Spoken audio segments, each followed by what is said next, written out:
السلام علیکم، میں ہوں طیب حنیف۔ دوستو، مریم نواز کو پولیس کی وردی پہننا بہت مہنگا پڑ چکا ہے،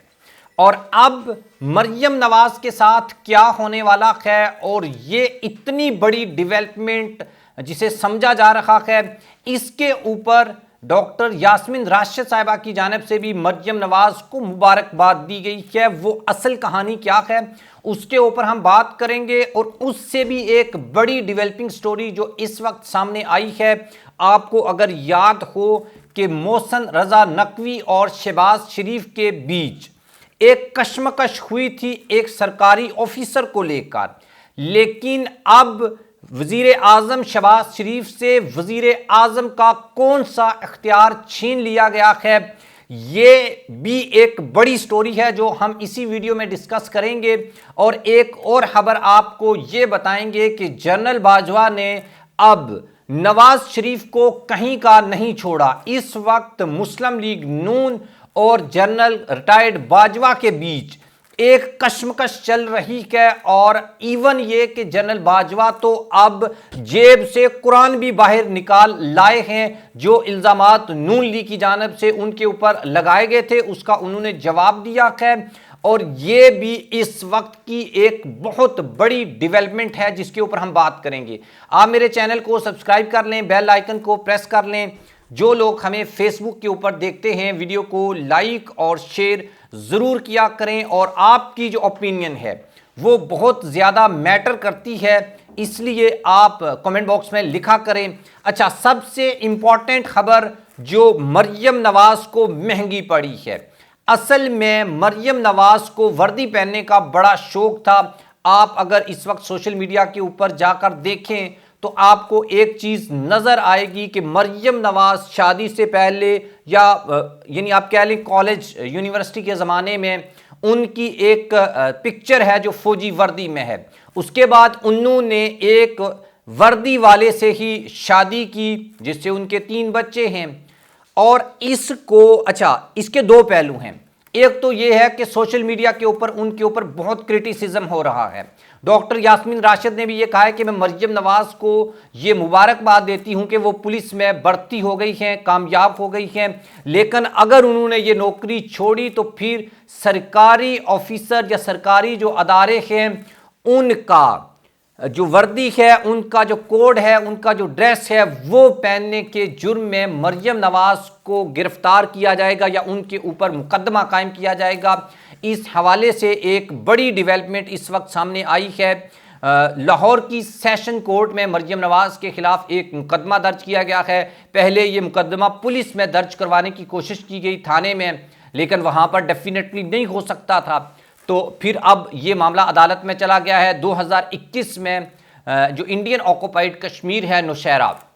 وہاں پر بھارتی وزیر اعظم نریندر مودی نے اس وقت آرمی کی وردی پہنی تھی، اور اتر پردیش کی ایک عدالت میں ان کے خلاف بھی ایک مقدمہ درج ہوا تھا، اور باقاعدہ جو prime minister office of India ہے اس کو نوٹس کیا تھا عدالت نے کہ عدالت میں آ کر جواب دیں۔ اچھا، اس کا میں نے آپ کو بتایا قانونی طور کے اوپر ہم دیکھیں تو شاید اس کا کوئی نتیجہ نہ نکلے، لیکن اخلاقی طور کے اوپر آپ دیکھیں اور اس وقت جو مریم نواز کے اوپر کرٹیسزم ہو رہا ہے، اگر اس طرح سے دیکھیں تو پنجاب حکومت کو اس کا بڑا نقصان اٹھانا پڑا ہے، اور ان کی جو ان پاپولیرٹی پہلے ہی بہت زیادہ تھی اس میں مزید آپ یہ کہہ لیں کہ اضافہ ہو گیا ہے، اور اس کا گراف جو ہے وہ اوپر ہی بڑھتا چلا جا رہا ہے۔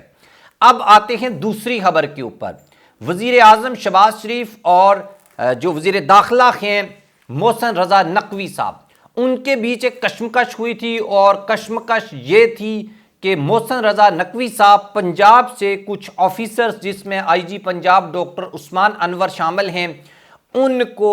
وہ وفاق میں لے کر جانا چاہتے تھے۔ اچھا، اس میں یہ وہ اس دور کی میں بات کروں جب وہ نگران چیف منسٹر پنجاب تھے، یہاں پر انہوں نے ایک ٹیم بنائی، اسی ٹیم کو پھر وہ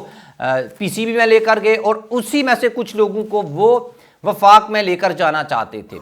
اس کے اوپر 1 ہفتہ 2 ہفتے تک اچھی خاصی جو ہے وہ کشمکش رہی، اور محسن رضا نقوی کی طاقت کا اندازہ آپ اس بات سے لگا سکتے ہیں کہ مسلم لیگ نون پنجاب کے موجودہ صدر رانا ثناء اللہ اور سابق وزیر داخلہ رانا ثناء اللہ جو پی ڈی ایم کی پہلی 16 مہینے کی حکومت تھی اس میں وزیر داخلہ رہنے والا بندہ ٹی وی کے اوپر آ کر یہ الفاظ استعمال کرتا ہے محسن رضا نقوی صاحب کے بارے میں کہ وہ تو وزیر اعظم بن سکتے تھے، یہ ان کا بڑا پن ہے، ان کی مہربانی ہے کہ وہ وزیر داخلہ بن گئے ہیں۔ تو اتنا جو طاقتور آدمی ہے جو وزیر اعظم بھی بن سکتا تھا اور اپنی مرضی سے وزیر داخلہ بنا ہے، اس کے ساتھ پھر پنگا لینا تو ڈیفینیٹلی شہباز شریف کے لیے کوئی اچھی بات تو نہیں تھی۔ اب کیا ہوا ہے کہ یہ جو سیکٹریز ہوتے ہیں، اس کے علاوہ منسٹریز میں جو آفیسرز تعینات آپ کو کرنے ہوتے ہیں، اور وہی آفیسرز جو محسن رضا نقوی اپنی منسٹری میں کرنا چاہ رہے تھے، اس کا اختیار ہی وزیر اعظم سے چھین لیا گیا ہے۔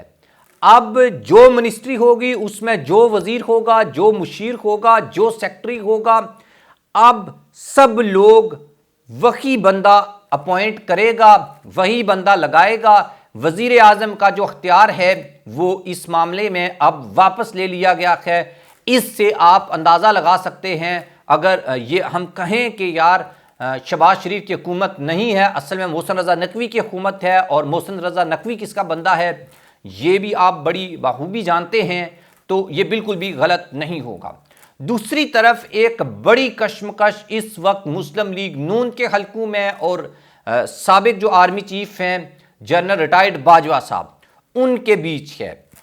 عرفان صدیقی جو نواز شریف کے بڑے قریبی ساتھی سمجھے جاتے ہیں، مسلم لیگ نون کے سینیٹر ہیں، ان کے بارے میں یہ کہا جاتا ہے کہ نواز شریف کی تقاریر، نواز شریف کی جو بھی پبلک اپیرنس ہوتی ہے اس میں نواز شریف نے کیا بولنا ہے، یہ نواز شریف نہیں بلکہ عرفان صدیقی صاحب بتائیں گے، وہ لکھ کر دیں گے تقریر کے میاں صاحب آپ نے کیا بولنا ہے۔ اور وہی عرفان صدیقی صاحب نے یہ کلیم کیا، یہ انکشاف کیا، یہ دعویٰ کیا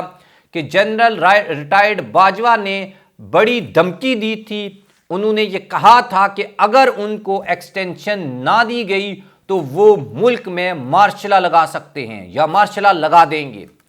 اس کے بعد مجیب الرحمان شامی صاحب، وہ بھی ایک بڑے سینئر جرنلسٹ ہیں، انہوں نے ایک واقعہ شیئر کیا اور اس سے بھی بڑے تگڑے جو ہیں وہ انکشافات کیے،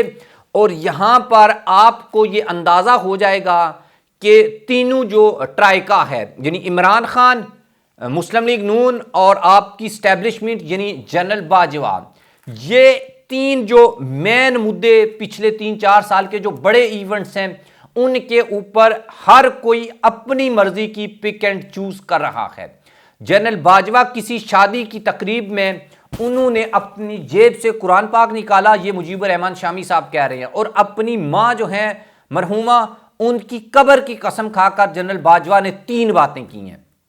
پہلی بات یہ تھی کہ جنرل باجوہ نے کہا کہ نواز شریف کو بیرون ملک علاج کے لیے بھیجنے میں ان کا کوئی کردار نہیں تھا، 0/0، مطلب یہ کس نے بھیجا ان کو یہ بھی پتہ نہیں ہے۔ دوسری جو انہوں نے بڑی بات کی وہ یہ تھی، جو عمران خان ان کے اوپر الزام لگاتے ہیں کہ عمران خان کی جو حکومت گرائی گئی اس میں جنرل باجوہ کا کوئی کردار نہیں تھا، یہ تحریک عدم اعتماد کے نتیجے میں گری اور امریکہ کے ساتھ مل کر جنرل باجوہ نے یا ویسے بھی کوئی سازش نہیں کی۔ تیسرا بڑا الزام جو جنرل باجوہ صاحب کے اوپر لگتا ہے وہ بھی بڑا امپورٹنٹ ہے، اور اس کے اوپر بڑا اختلاف جو ہے وہ جانا جاتا ہے، مسلم لیگ نون جو ہے اس کے اوپر ایک الگ سے جو ہے وہ بیانیہ رکھتی ہے، جبکہ دوسری جو جماعتیں ہیں وہ الگ۔ اچھا، ان کو اب دیکھیں، مسلم لیگ نون کا ایکسٹینشن کے معاملے کے اوپر الگ موقف ہے، وہ یہ کہتے ہیں کہ جنرل باجوہ نے خود لی، مجبور کیا۔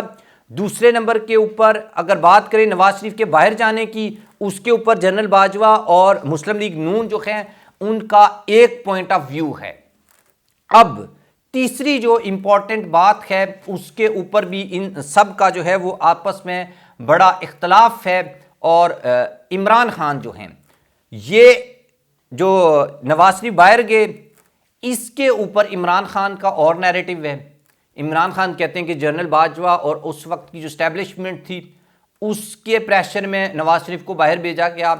ایکسٹینشن کی بات کریں تو اس کے اوپر عمران خان کی چونکہ اس وقت حکومت تھی اور اس کا اصل جو ذمہ ہے وہ ڈیفینیٹلی عمران خان صاحب کے اوپر آتا ہے اور نون لیگ کے اوپر جو ہے وہ الزام ہے. تو یہ سچویشن ہے جس سے آپ یہ اندازہ لگا سکیں گے کہ یہ سیاسی جماعتیں، اسٹیبلشمنٹ اور کوئی بھی سیاسی جماعت ہو، وہ ہر جگہ کے اوپر اپنا جو نیریٹو ہے اس کو سامنے رکھتی ہے. اور رانا ثناءاللہ نے بھی اس کے اوپر بات کی کہ نواز شریف کو عدالتوں نے بھیجا تھا. اچھا، رانا ثناءاللہ اور نون لیگ کہتے ہیں خان نے نہیں بھیجا، عدالتوں نے بھیجا ہے.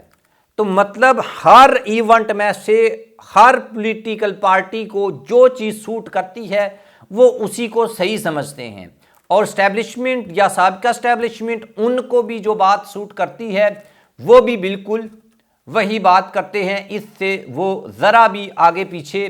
نہیں ہوتے. اور ایون یہ کہ حالات یہاں پر پہنچ آئے ہیں کہ رانا ثناءاللہ کے جنرل باجوہ کو بھیجا انہوں نے نہیں تھا، لیکن جنرل باجوہ کو اب وہ سابق آرمی چیف ہیں، اتنا بڑا جو ہے وہ نام ہے ان کا، عہدہ بڑا ہے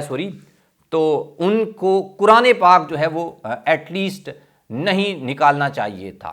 تو یہ اتنی بڑی جو ہیں وہ ڈیولپمنٹس ہیں. اور اس کے بعد یہ کشمکش بھی ان کے بیچ چل رہی ہے. اور نواز شریف جو بیانیہ لے کر آئے اور نواز شریف کا لنڈن سے پاکستان واپس آنا، اس میں بھی ان کا کوئی کردار بالکل بھی نہیں سمجھا جاتا ان کی نظر میں. تو یہ سچویشن ہے. میں نے آپ کو بتایا مریم نواز کی سٹوری اور محسن رضا نقوی اور شہباز شریف کے بیچ کیا ہوا، جس کے نتیجے میں وہ اختیار ہی ان سے چھین لیا گیا. اس سے آپ اندازہ لگا سکتے ہیں کہ موجودہ جو وفاقی حکومت ہے جس کے سربراہ یا جس کی قیادت میاں شہباز شریف کے پاس ہے، وہ کتنی با اختیار حکومت ہوگی جس کو ایک سٹانس لینے کے بعد ان سے وہ اختیار کی واپس چھین لیا گیا ہے. آپ بھی اس کے بارے میں کمنٹ باکس میں جا کر ضرور لکھیے گا. اللہ حافظ.